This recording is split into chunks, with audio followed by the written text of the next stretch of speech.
Hi everyone, I welcome you all to our channel. तो आज हम जुलाई 1 2021 की न्यूज़ आर्टिकल डिस्कस करेंगे ऑफ द इंडियन एक्सप्रेस।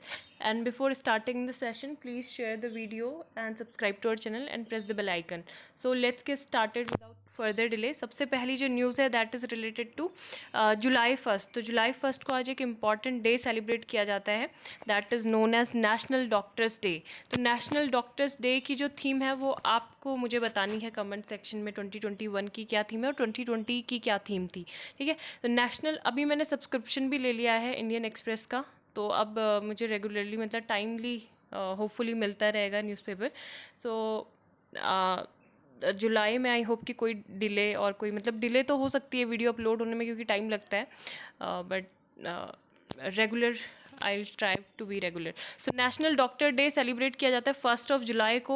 और यहाँ पे सारे डॉक्टर्स जो भी अपना जो डेडिकेटेड सर्विसेज दे रहे हैं हम लोगों को, डॉक्टर फिजिशियंस को, तो उनके इस इनवैल्यूएबल वर्क को रिकग्नाइज किया जाता है और उनको थैंक यू किया जाता है। And the day also marks the birth and death anniversary of doctor Bidhan Chandra Roy. तो विधान चंद्र रॉय जी के बारे में भी हम देखेंगे। और इंडिया की जो फर्स्ट वुमेन है डॉक्टर थी, जो इंडियन फर्स्ट वुमेन डॉक्टर, तो उनके बारे में भी हम देखेंगे। Who was one of the most renowned physician in the country. की पॉइंट्स के बारे में देखें तो इंडियन मेडिकल एसोसिएशन IMA ने जो फर्स्ट नेशनल डॉक्टर डे था वो 1991 से ऑब्जर्व करना स्टार्ट किया और 1928 में फॉर्म हुआ। इनका जो हेडक्वार्टर है वो न्यू दिल्ली में है। और IMA ने 1946 में वर्ल्ड मेडिकल एसोसिएशन ऑर्गेनाइजेशन की भी हेल्प की एंड दस became it's first founding member. ठीक है, तो जो वर्ल्ड मेडिकल एसोसिएशन है WMA, तो इसका भी इंडिया क्या बना है, IMA फर्स्ट फाउंडिंग मेंबर है। एंड इसका जो हेडक्वार्टर है WMA का वो फ्रांस में है। ठीक है, अब हम डॉक्टर विधान चंद्र रॉय के बारे में देखें तो Bidhan Chandra Roy he was a physician, freedom fighter, an educationist and a politician, and he was born in Patna, Bengal Presidency, British India in 1882। and ये फॉलोवर थे ब्रह्म समाज के। ब्रह्म समाज कब इस्टेब्लिश हुआ प्लीज़ सर्च करो या फिर अपनी हिस्ट्री की बुक को रिकॉल करो। He also led the civil obedience movement began in 1913 Bengal and he served as a physician to Mahatma Gandhi. ठीक है, महात्मा गांधी के भी फिजिशियन ये रहे, who was also elected at the second chief minister of West Bengal.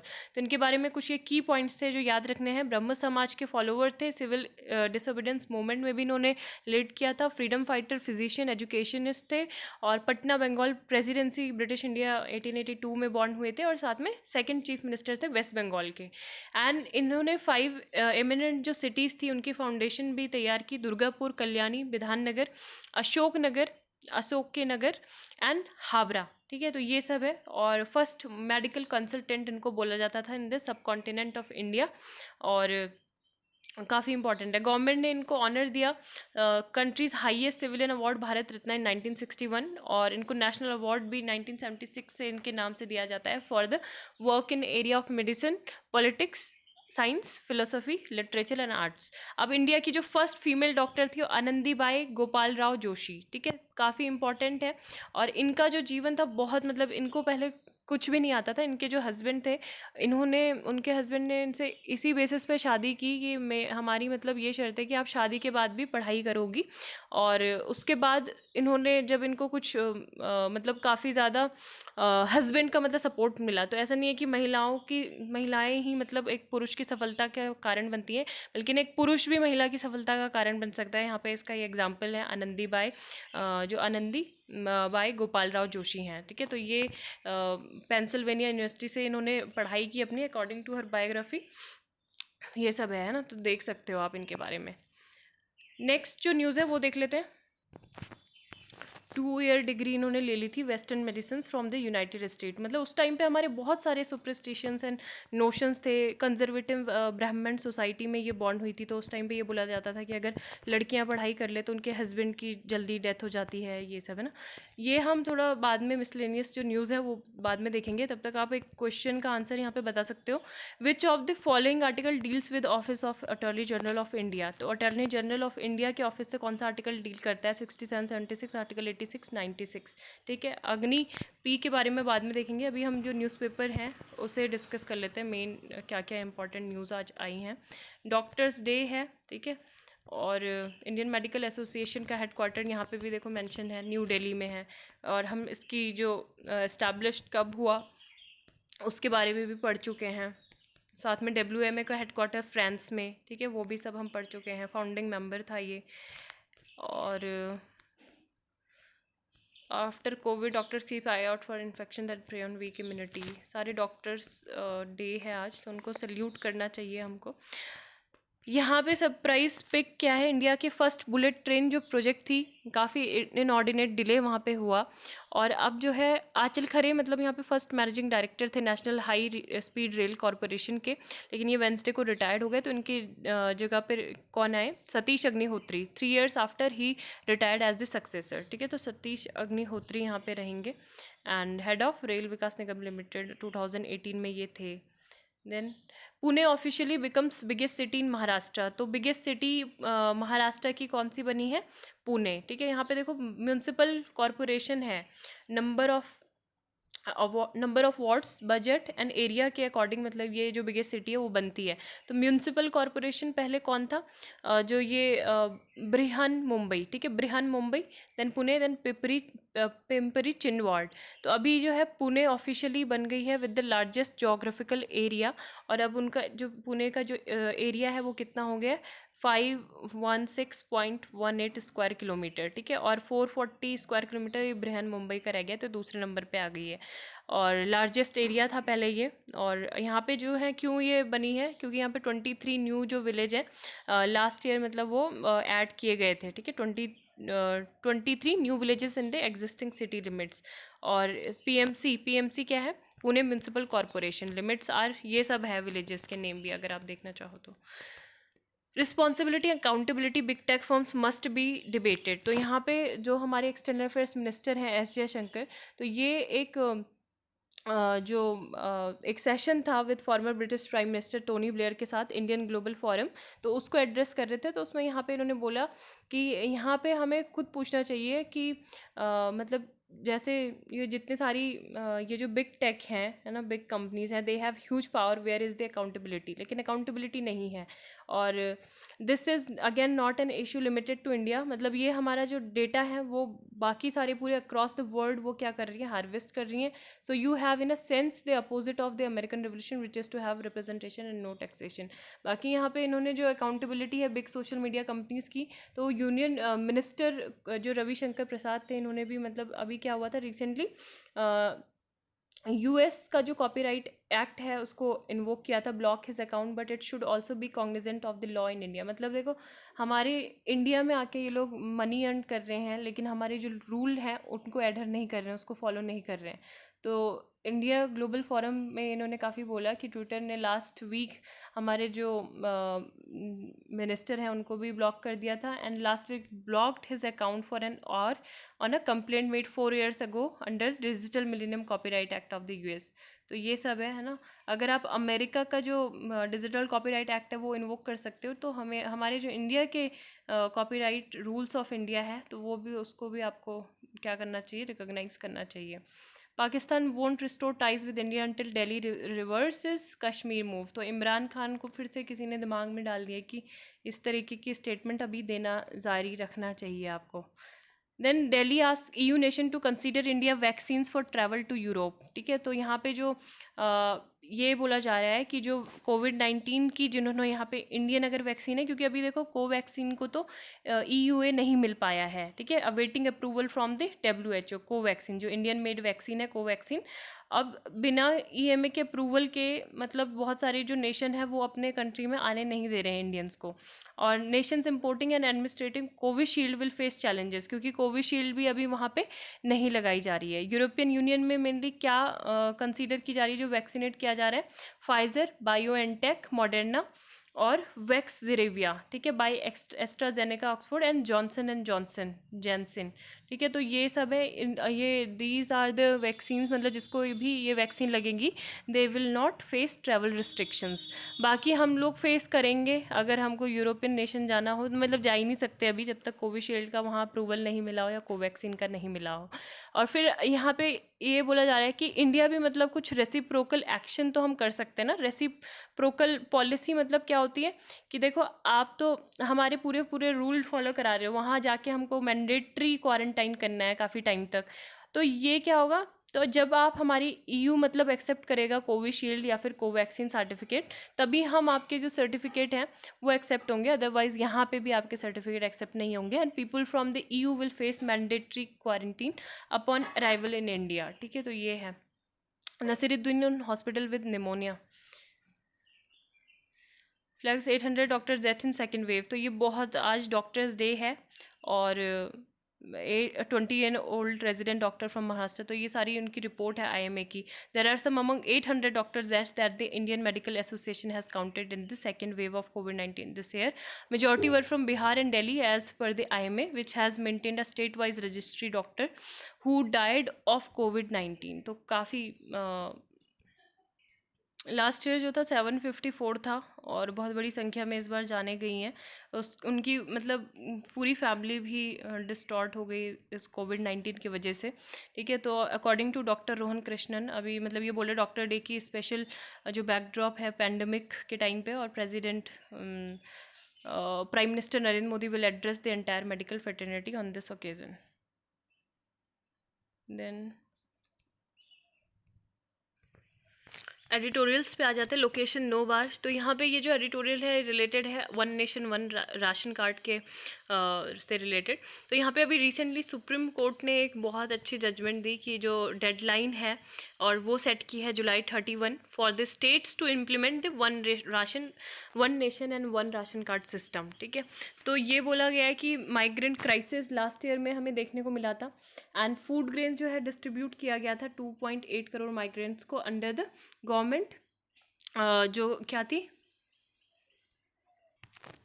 आत्मनिर्भर भारत स्कीम। ठीक है, तो एंड अभी भी मतलब जो है काफ़ी सारे माइग्रेंट्स लेबर जो है इनफॉर्मल इकोनॉमी में काम कर रहे हैं। तो यहाँ पे बोला गया है कि इसकी अर्जेंसी है कि इस स्कीम को इम्प्लीमेंट रखें और एक्सटेंड करें।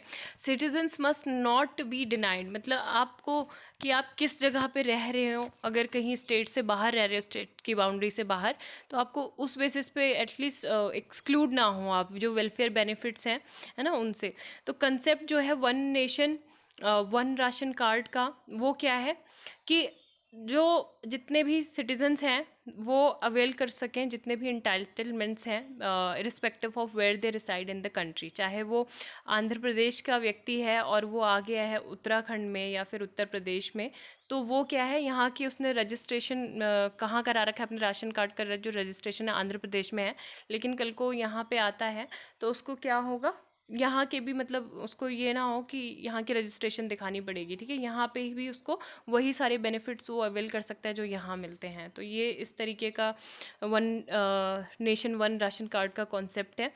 And in this network migrant workers can access the subsidized food grains under the National Food Security Act। तो ऐसा नहीं है कि कोई लॉ नहीं है इसके अंतर्गत, नेशनल फूड सिक्योरिटी एक्ट जो है इसके अंतर्गत उसको जो सब्सिडाइज फूड ग्रेन है वो मिलेगा। And 5.4 lakh fair prices shops हैं across the country and not be bound to the fair price shop near the place where their ration card is registered. ठीक है, तो पहला इससे मतलब ये है कि बहुत सारे इश्यूज भी हैं जिनको केयरफुल कंसिड्रेशन करने की ज़रूरत है। सबसे पहली बात इन्होंने यहाँ पे ये बोली है कि first shifting to such an architecture will also require continuous, मतलब रियल टाइम इंफॉर्मेशन माइग्रेंट्स की कि कितने माइग्रेंट्स कंट्री में इधर से उधर मतलब मूव कर रहे हैं या फिर कितने हैं, तो उनकी रियल टाइम आपको इन्फॉर्मेशन की ज़रूरत होगी। ठीक है, तो वो बहुत ज़रूरी है अगर इस तरीके का कोई कुछ भी करना है तो। ठीक है, then but there has been little progress on this front, कुछ ज़्यादा काम किया नहीं गया है इस फ्रंट पे। दूसरा ये बोला जा रहा है कि जो पोर्टल है रजिस्टर, मतलब माइग्रेंट और जो अनऑर्गेनाइज्ड वर्कर हैं, माइग्रेंट्स एंड अनऑर्गेनाइज्ड वर्कर, तो इनके लिए एक पोर्टल होना चाहिए जिसमें इनका रजिस्ट्रेशन होना चाहिए। थर्ड चीज़ जो ये बताइए कि जो फूड ग्रेन एलोकेशन है, फूड ग्रेन एलोकेशन, तो स्टेट की मतलब जो भी स्टेट्स है will need to be more flexible, है ना, तो स्टेट्स को थोड़ा फ्लेक्सिबल होना होगा इसमें into taking into account then seasonal fluctuation in migration. उसके बाद इंफॉर्मेशन टेक्नोलॉजी इंफ्रास्ट्रक्चर, तो ये भी रोबस्ट होना चाहिए, इंफॉर्मेशन टेक्नोलॉजी इंफ्रास्ट्रक्चर। ठीक है, तो इसको भी काफ़ी इफेक्टिवली इन्वेंट्री होनी चाहिए, स्टॉक मैनेजमेंट को इंश्योर करना होगा। फोर्थ जो इंटाइटलमेंट यहाँ पे बताया गया है, tend to vary across states, migrant will not be able to access the full benefits will their home, कि मतलब ये है कि उनको फुल बेनिफिट्स मिलने चाहिए, but this would require integrated. ठीक है, जब तक integrated, regularly updated dynamic system नहीं होगा तब तक ये सारी चीज़ें नहीं हो सकती हैं। और अभी तक बहुत सारी जगह पे जो फेयर प्राइस शॉप्स हैं उन्होंने जो है ई शॉप्स मशीन्स जो है इंस्टॉल नहीं की हैं, है ना, और केवल वो पेपर में रिपोर्टेड है। अभी भी दिल्ली भी is yet to start using e POS in fair price shops. Fifth यहाँ पे बोला गया there is also the issue of allowing for the updation of household member. अब जो राशन कार्ड है उसमें जो हाउस होल्ड मेम्बर की जो डिटेल है वो भी एक चैलेंजिंग टास्क हो जाता है। एंड ठीक है, तो ये सब चीज़ें यहाँ पे एड्रेस इनको करनी चाहिए। बिगर बास्केट जो है यहाँ पे रेगुलेटरी अप्रूवल मिला है मॉडर्ना वैक्सीन को, काफ़ी एक अच्छी न्यूज़ बताई जा रही है। And India must continue to look for enforcement to vaccine supplies. तो यहाँ पे national drug regulatory authority emergency use approval दे दिया है मॉडर्ना को फॉर इट्स कोविड वैक्सीन। ये काफ़ी सिग्निफिकेंट डेवलपमेंट है और यही सब है यहाँ पे। ठीक है, इसके बारे में बताया गया है। नियरली 60 लाख जैब एडमिनिस्टर्ड अभी हो गई हैं पास्ट 10 डेज में। Indicates that India's vaccination drives has picked up momentum. तो काफ़ी ज़्यादा हम फोकस कर रहे हैं वैक्सीनेशन पे, अभी ये बोला जा रहा है। इफ़ आई कैन नॉट, यहाँ पे देख लेते हैं पार्टीज मैजिक वेपन। तो ये विजय गोखले ने आर्टिकल लिखा है और ये इंडिया के एम्बेसडर रहे थे चाइना में। एंड मतलब China, Indian ambassador to China and foreign secretary. तो इन्होंने ये आर्टिकल लिखा है क्योंकि आज जो है CPC की सेंटेनरी है, 100th एनिवर्सरी।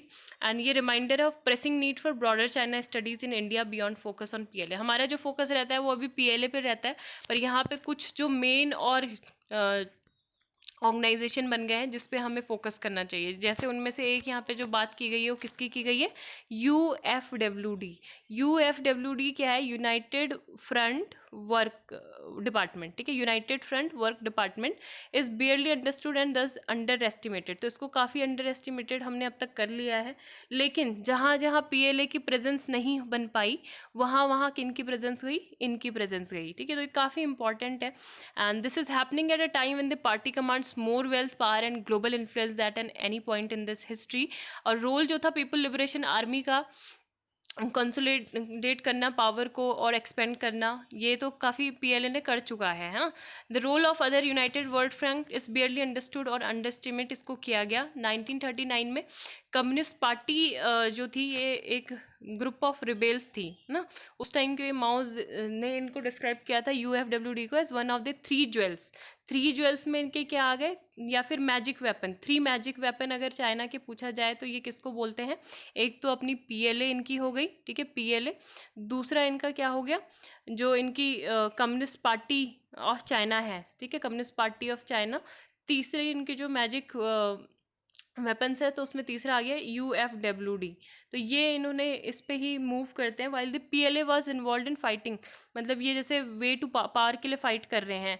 और जो ये क्या है UFWD, तो ये किस पे फोकस कर रहे हैं, जो भी इनकी पॉलिटिकल इन्फ्लुएंस एक्टिविटीज़ हैं, type activities that portray the CPC as the, मतलब जो पोर्ट्रेट कर रही है CPC को ये जाके कि CPC की आइडियोलॉजी पे आप भी शामिल हो, है ना, और इनको ये बहुत ज़्यादा प्रोग्रेसिव बता रहे हैं और डेमोक्रेटिक फोर्स भी बता रहे हैं। तो ये सब चीज़ें ज़्यादा उसने माओ ने पहले ही बता दी थी। 1944 was that the work of the United front was the first unite with various social group. तो पहले इन्होंने काफ़ी सोशल ग्रुप्स के साथ अपने कनेक्शन इस्टेब्लिश किए और फिर उनको कन्वर्ट किया, फिर उनको ट्रांसफॉर्म किया। मतलब ये पूरी आइडियोलॉजी ही चेंज कर देते हैं। ठीक है, ये इस तरीके से बिल्कुल एक्सटर्नली जाके इंटरनली, मतलब जो जैसे डिप्लोमेट्स हैं या फिर बहुत सारे लोग हैं एम्बेसीज में जाके, तो ये आइडियोलॉजी पे फोकस करते हैं। In line with Mao dictum the UFWD perform the important task of building temporary alliances to overthrow the Chinese government and install the party in power. तो ये है 1949 के टाइम पे जो पार्टी थी उन्होंने मतलब अपनी 3 टेरिटरीज़ में चाइना में अटेंशन दी, हांगकांग, मकाओ एंड ताइवान। और यूनाइटेड फ्रंट जो टैक्टिक्स थी वो adopted specially under Deng Xiaoping through among others. ठीक है, तो उस टाइम पे जो office of Hong Kong Macau affairs और Taiwan affairs office and Xinhua news agency, तो यहाँ पे ज़्यादा फोकस किया गया। और जो डेंग थे वो ओपन थे नेगोशिएशन के लिए विद ब्रिटिश एंड पुर्तगीज़। तो पुर्तगीज़ ने उस टाइम पे किसको एक्वायर किया था, जो मकाओ रीजन है उसको, और ब्रिटिश ने हांगकांग को। तो उस टाइम पे फिर इनकी जो यूएनएफडी की जो इंटरवेंशन है, इसके बाद क्या हुआ था, वहाँ पे पीसफुल रिटर्न भी हो गया था हांगकांग एंड मकाओ का, ठीक है। मकाओ का 1999, हांगकांग का 1997 में। तो इनके स्किलफुल निगोसिएशन की वजह से ये हुआ। And UFWD are in fact influence operations, तो ऑपरेशंस को भी मतलब ये इन्फ्लुएंस करती हैं to promote the CPC's political goal, जहाँ पे मतलब कंट्री चाइनीज़ सिटीजन्स नहीं है या फिर बहुत कम है, do not have significant numbers of ethnically Chinese citizens. तो वहाँ पे भी ये क्या करती है, इन्फ्लुएंस करती है ऑपरेशंस को, ठीक है। तो ये इनकी काफ़ी इंपॉर्टेंट रोल आज के टाइम पे है in other countries. In May 2015 national conference हुई थी और united front work was organised. 9 साल बाद ये 2015 में ऑर्गेनाइज की गई थी।